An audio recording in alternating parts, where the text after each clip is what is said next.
everybody, and welcome back to Scorebook Stories. We are in the middle of trade season as of recording. We only have, I believe, today, tomorrow, Tuesday, Wednesday, 5 days left for the trade deadline. Not a lot of time here for teams to make some real big blockbuster deals happen. We haven't really seen a major blockbuster trade, in my opinion, but we did have a couple small ones, a couple pretty big ones we're going to go through here. The Atlanta Braves traded Stuart Fairchild to the Tampa Bay Rays for cash. Fairchild played in 28 games, 51 at bats, 11 hits, two RBIs. He's hitting 216 with a 273 OBP, 333 slugging. Nothing too fancy, just an extra depth outfielder, I think. And then the Rays ended up trading cash for Tristan Gray from the White Sox down in AAA. Tristan Gray had 72 games played, 248 at bats, 67 hits, 44 RBIs, 270 his batting average, 333 OBP, 472 slugging. Not bad. Tristan Gray thinks a solid, reliable infielder he's not gonna be an everyday guy. He's been in the minors for a long time. I believe he's 29 years old right now, so he's up there a little bit in age for what he was acquired to do. So I just a little bit of a depth move, kind of a cash move type of thing, something like that. Nothing too fancy there.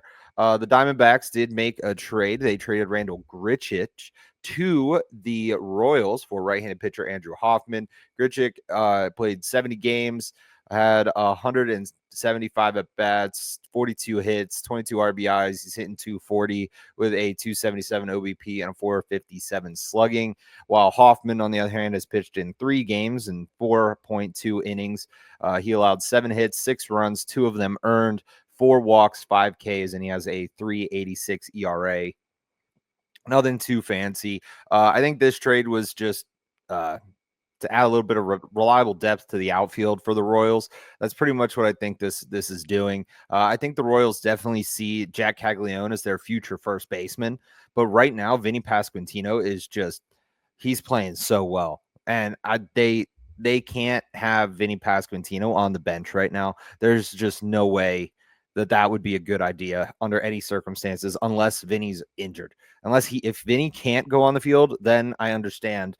Let's put Jack at first. Caglione hasn't seen much time at first base. He's primarily been playing right field, but looking at the very limited number of stats that I've seen of him at the MLB level, first base versus right field, he does hit a little bit better when he's playing first base. Is it a lot to be noticed right now? No, I think he needs a larger sample size to really confirm that he's more comfortable at the plate when he is playing first base. We need a little larger of a sample size of him playing first base before he can say, like, yes, that is the case here. But the little bit that he has played, yeah, he looks a little more comfortable at the plate. He looks a little bit more comfortable in the box, swings the bat a little bit better. So I would lean towards, yes, he's a more comfortable hitter when he's playing first base, but can't really sit Vinny down. He's crushing it. So right now, Caglione's hitting like 150 something. He's not hitting all that well. So I wouldn't be too shocked to see Jack Caglione get sent to AAA until September call-ups, and then he comes back. I wouldn't be too surprised if that is a move that we see happen for the Royals. I don't really want it to happen. I think that could be a situation where it might end up hurting your prospect a little bit. Vinny's playing out of his mind. Perez is still there. So I don't know.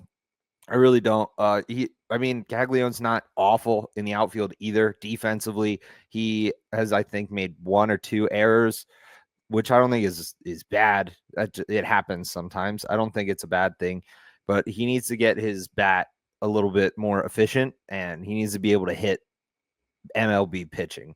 I believed he was ready. The way he was hitting guys at AAA and AA, I believed he was ready to go. Maybe we were wrong. It happens. That sometimes happens, but I am afraid that if they send Caglione down, it's gonna mess him up, and he's gonna lose confidence and have a bit of a confidence issue going back down to AAA because how fast he flew through the minor league system. That's just kind of what I'm worried about with him. But that could also not happen. He could go down to AAA, tighten things up a little bit, hit a little bit less for power, a little bit more for average, tighten up his swing a little bit, be a little bit more selective at the plate, limit his strikeouts, and he could be back in the majors in September and be perfectly fine. And his average could go up to about 210, 220, somewhere around there. The Seattle Mariners also made a trade for Brendan Garcia, or they traded Brendan Garcia and Ashton Izzy to Arizona for Josh Naylor. This, I think, was a good trade for Seattle. I really do. Naylor he's played in 98 games, 59 runs, 19 doubles, 11 home runs, 59 RBIs. He was hitting before the trade. He was hitting 292 with a 360 OBP and a 447 slugging. He's a great first baseman defensively as well. I think he's a reliable defensive first baseman, and he hits the ball really, really well. He's definitely going to be a huge help to the Seattle Mariners for the duration of the season.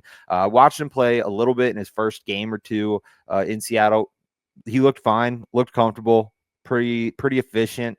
I mean, I got nothing bad to say about this trade. I think it's a great move for Seattle, and I think it's a good move for Arizona because Garcia and Izzy are both relatively young pitchers that will develop into more established arms, in my opinion. Garcia has made 2 appearances with Seattle this season, including his major league debut back on July 21st, allowing 2 runs, one of them earned over 2 innings pitched, 4 hits, 3 walks, 1 strikeout.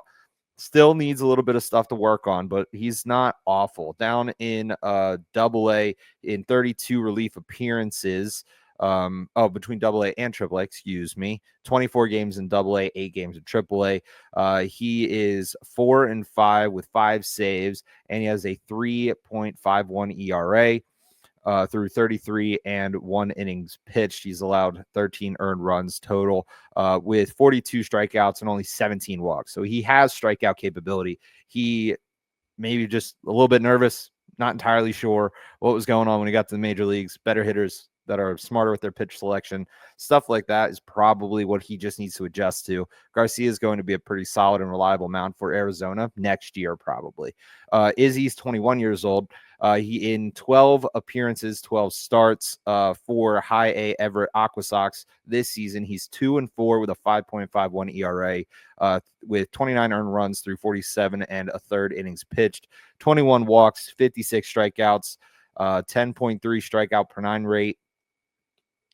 I mean, not awful, but definitely still needs work. He's more of a project kind of a pitcher. I think he has MLB potential. It's probably going to take him a while. He needs to really work on not allowing runs. He needs to start throwing some ground balls. He needs to start getting some defensive help, I guess, a little bit. I don't really watch High A baseball. It's not quite as readily available as MLB is, obviously, but through these stats, like I think it really shows promise. He's 21 years old. There is still a lot of time for him to develop. Once he gets to 25, 26, and he still has these numbers, then maybe it's time to panic. Maybe it's time that we get rid of this guy and move on to a different project. That's kind of where I'm at with Izzy here. But who knows? He's currently on the injured list with an oblique injury. So I don't know. Maybe that could be something that is causing this issue and causing him to struggle a little bit. I'm not entirely sure. But either way, I think there's still room for him to become an MLB pitcher with the right training and with the right coaching down in the minor league system that Arizona has. 7MM Sports is your hub for all things Seven Mountains Media Sports. You can watch the latest of Sports Talk with Steve Jones episodes. You can find what station you can listen to your favorite Penn State sports team on, and you can even get live social media updates all the time. All of these things are available along with every single show produced by 7 Mountain Sports over at 7mmsports.com. Then we move on to the New York Yankees, who have made 2 trades. One with the Rockies for Ryan McMahon. They traded Josh Gross and Griffin Herring to Colorado for Ryan McMahon. Ryan McMahon is 30 years old. He's hit 217, 314, and 403, respectively, average on base slugging. He's 76 for 350 with 24 runs, 15 doubles, 1 triple, 16 home runs, 35 RBIs, 49 walks, 2 stolen bases in 100 games with the Rockies this season. His 16 home runs are the 6th most among Major League third basemen. Okay. He's a left-handed bat, so I think that he could see some power help with the short porch out at Yankee Stadium. The Rockies, they notorious for having a really hitter-friendly ballpark because of the elevation. Ball kind of just sails on out of there. But I don't know if this was the right third baseman to get for the Yankees. I definitely agree that Ryan McMahon probably was the best defensive third baseman option at the trade deadline this year. And if the Yankees are really, well, obviously, if anyone has watched a Yankees game recently, they are really having a hard time playing defense. I'm not sure what it is. I don't know what's going on in the clubhouse, but they are struggling defensively, and it's noticeable that they're struggling defensively. Hopefully they can get it figured out. Ryan McMahon probably will be a little more reliable at third base for the Yankees. Obviously, at the plate, I'm not sure how much help he's going to actually provide. Against the Phillies in his first appearance in a Yankee uniform, struck out his first 2 at bats, and then I think he got a single, and he ended the day 1 for 3, something like that. So I don't think he's going to be a huge offensive help, but defensively, he should be able to help smooth things down over on the left side of the infield there. Gross is 22 years old. He is 4-8 with a 4.41 ERA in 16 games with High A Hudson Valley this season. Over parts of 2 minor league seasons, the Yankees organization, he pitched in 40 games. 38 of them were starts. Overall, going 11 for 16 with a 3.97 ERA. Not bad. He has 225 Ks through his career, and he has 87 walks. So doesn't walk a lot of guys. Solid pitcher who has a lot of upside. Still, obviously, some things to work on, trying to get that ERA down a little bit, but he's still a reliable pitcher, I think, that could be of use to the Rockies in a year or 2, maybe next year, depending on what the Rockies end up doing in the offseason, because they're the Rockies. They really don't have much of anybody. And then Herring, he made his professional debut this year. He's gone 7-3 with a 1.71 ERA over 89 and a third innings pitched. He's struck out 102 people. He's only allowed 3 home runs. He's only walked 36 people in 16 combined starts through Single A and High A. I think that's very good. This kid has a lot of potential, and he's going to be a very valuable pitcher for the Rockies down the line. The Yankees also made a trade for Ahmed Rosario from the Nationals. They sent Clayton Beeter and Brome Martinez to Washington. Rosario is hitting 270, 310, 426 with 19 runs, 8 doubles, 5 home runs, 18 RBIs, 7 walks, and 1 stolen base through 47 games with the Nationals this season. Against left-handed pitching this year, he's hit almost 300, and his numbers are definitely better against the lefties this season. He has 3 of his 5 home runs against those left-handed hitters. But he has also appeared defensively at third base, second base, shortstop, and right field. So Ahmed Rosario was a move for the Yankees for his defensive ability. I would not be surprised if Ryan McMahon and Ahmed Rosario are platooning the rest of this season at third base. They're both reliable with their glove. I would say Rosario is a little bit more efficient at the plate, So against lefties, I would expect Med Rosario to really just hold it down. Anytime the Yankees are playing a left-handed pitcher, Rosario is going to be at third base. And if he's not, I really don't know what's gonna happen there. But Beater, who is now with the Nationals organization, made 2 relief appearances for the Yankees this season. He spent most of the season in AAA with Scranton Wilkes-Barre, going 1-0 with 2 saves and a 3.10 ERA through 20.1 innings pitched in 18 relief appearances. He has made 5 career relief appearances for the Yankees, going 0-1 with a 9.82 ERA. Beater, I think, is a pitcher who is very, very good, but just needs to figure out MLB hitters. Like, I really think that's all he needs to do.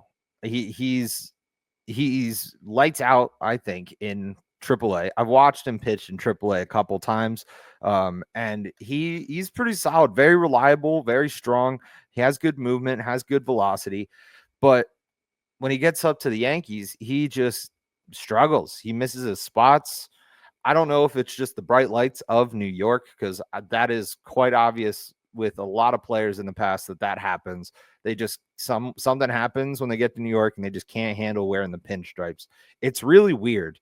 I don't think it's that deep, but I also think the media in New York is a tad bit over aggressive. Either way, I think Beater is going to be pretty successful with the Nationals organization with a little bit of time. And Martinez, he's batted .404 with 21 runs, 4 doubles, 3 home runs, 16 RBIs, 6 walks, 13 stolen bases in 18 games with the DSL New York Yankee Bombers this season.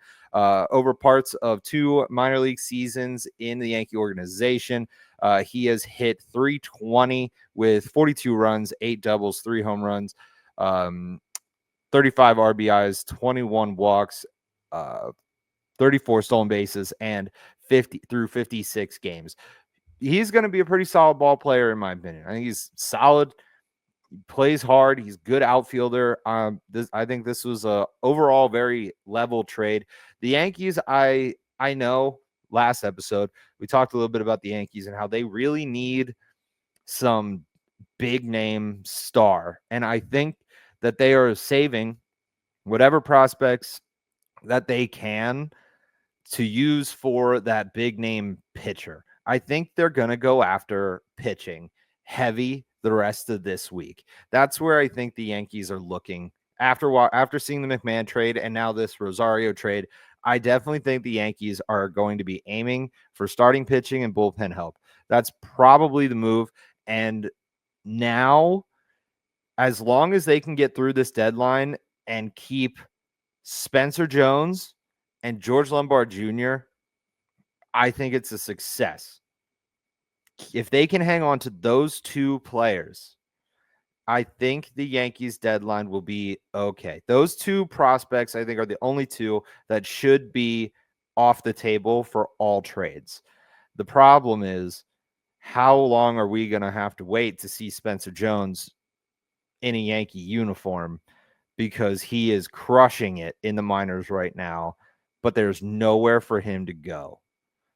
My solution is to trade Giancarlo Stanton. Trade Giancarlo Stanton away from New York. Try to pull in anything you can for him. Bring up Spencer Jones, because Aaron Judge is now hurt too. So he's not going to be playing right field probably for a little bit, probably August. Most of August, he's probably not going to be playing right field. I'm not entirely confident in my understanding of the severity of his elbow injury, but I have a feeling he's probably going to be DHing for a month, which means in order to get Giancarlo Stanton's bat in the lineup, you got to put him in right field. And with the defense that we have all seen in highlights numerous times all over social media and a bunch of other places, that is not going to help the Yankees outfield or the Yankees defensive ability as a whole. I think Giancarlo Stanton needs to be traded away for a bucket of baseballs or anything, literally anything. Just get Stanton out of there, call up Spencer Jones, have a reliable outfield that is defensively sound, and then go from there. Because then they'll have Jones, they'll have Bellinger, they'll have Grisham, and Jason Dominguez. I think that those 4 in the outfield will be very confident and sound in their defensive ability. Anyway, some other likely trade targets that are still available are Eugenio Suarez. He's the big one. Yohan Moncada, David Bednar, Mitch Keller, Adolis Garcia, Jared Duran, Cedric Mullen, Felix Bautista, Ryan Hensley, Sandy Alcantara, Emmanuel Clase, Stephen Kwan. Those are some guys that I genuinely think are going to get moved by Thursday. Jaron Duran is probably the only question mark one. He's really good. He's playing unbelievably. Also, thinking of some other Pirates, IKF is probably going to end up getting moved. I wouldn't be too surprised if Ke'Bryan Hayes gets moved for something. I genuinely would not be overly surprised about any of that stuff. I've seen a couple talks of O'Neill Cruz getting traded. Don't know about that, but these guys, I think, I'm confident in all of them except Jaron Duran that they will be traded at the deadline. There's a lot of these guys that could fetch some large prospect hauls for a team that desperately need it. So I think these guys are confident in saying that they're going to be traded away. Ryan Hensley even said he's 90% confident that he's going to get traded. So we'll end up seeing. Stay up to date on everything going on in the sports world by heading over to 7 Mountain Sports on Facebook, 7 Mountain Sports on X, on Instagram. We are on all of your favorite platforms, and you do not want to miss out on a single thing going on here at 7 Mountain Sports. Looking at the standings, the Blue Jays have a solid lead right now in the AL East at 63 and 42. The Yankees are behind them at 56 and 48. The Red Sox are 56 and 50. Rays are 53 and 52, and the Orioles round out the East at 46 and 58. Over in the Central, the Tigers have the lead still at 60 and 46. Guardians right behind them at 52 and 52. Royals are 51 and 45, or 55, excuse me. The Twins are 50 and 54. The White Sox are 38 and 62. Out in the West, the Astros are on top. They just keep finding ways to win. I still think they should trade for a solid second baseman that could come in and help them out a little bit. But either way, the Astros are on top at 60 and 45. The Mariners are 56 and 49. Rangers are 55 and 50. Angels are 50 and 55. The Athletics are 45 and 62. Over in the National League, the Mets are 61 and 44. The Phillies are 60 and 44. 2-horse race there in the East. Following them is the Marlins at 50 and 53. The Braves at 54 and 40 and 59. The Nationals at 42 and 62.